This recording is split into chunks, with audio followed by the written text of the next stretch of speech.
ये बजट अर्थव्यवस्था को मजबूती देने के साथ ही सामान्य मानवी के लिए अनेक नए अवसर बनाएगा। ये बजट मोर इंफ्रास्ट्रक्चर, मोर इन्वेस्टमेंट, मोर ग्रोथ और मोर जॉब्स की नई संभावनाओं से भरा हुआ है।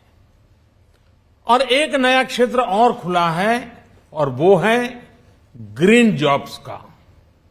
ये बजट तत्कालीन आवश्यकताओं का भी समाधान करता है और देश के युवाओं के उज्जवल भविष्य को भी सुनिश्चित करता है। ये पिछले कुछ घंटों से देख रहा हूं जिस प्रकार से इस बजट का हर क्षेत्र में स्वागत हुआ है। सामान्य मानवी की जो सकारात्मक प्रतिक्रिया आई है उसने जनता जनार्दन की सेवा का हमारा उत्साह अनेक गुना बढ़ा दिया है।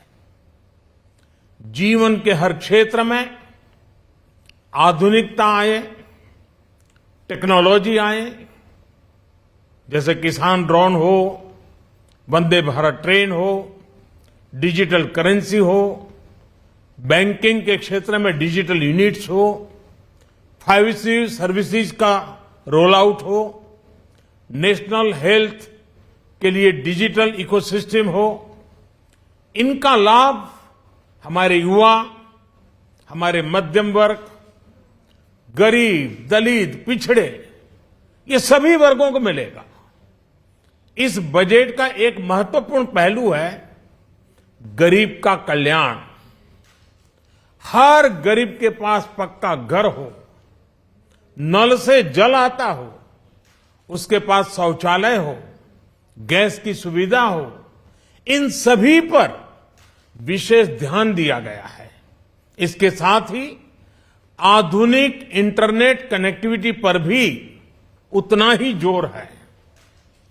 जो भारत के पहाड़ी क्षेत्र हैं, हिमालय का पूरा पट्टा, जहां जीवन आसान बने, वहां से पलायन ना हो, इसे ध्यान में रखते हुए भी नई घोषणा की गई है।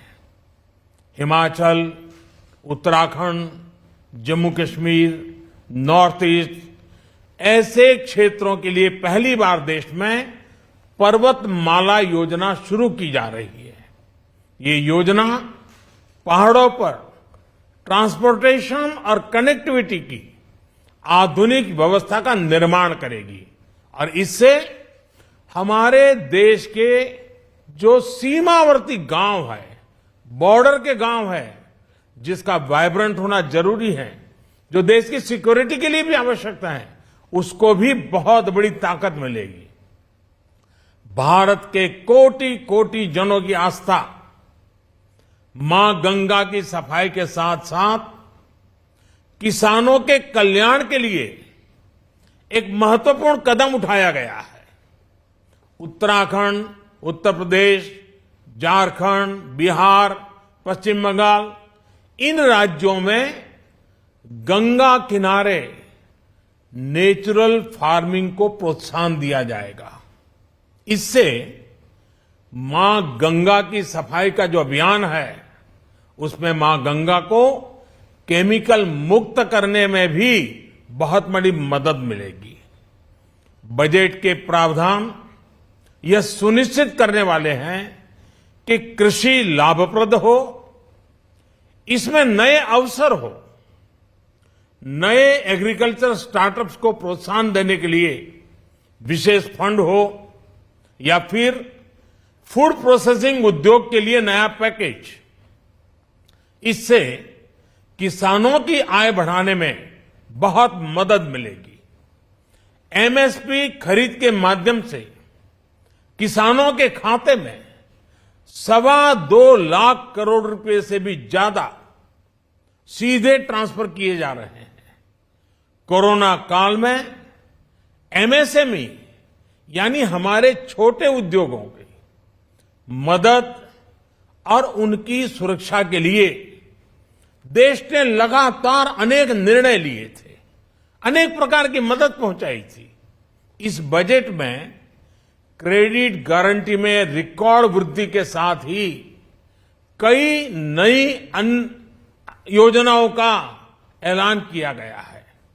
डिफेंस के कैपिटल बजट का 68% डोमेस्टिक इंडस्ट्री को रिजर्व करने का भी बड़ा लाभ भारत के एमएसएमई सेक्टर को मिलेगा। ये आत्मनिर्भरता की तरफ बहुत बड़ा मजबूत कदम है।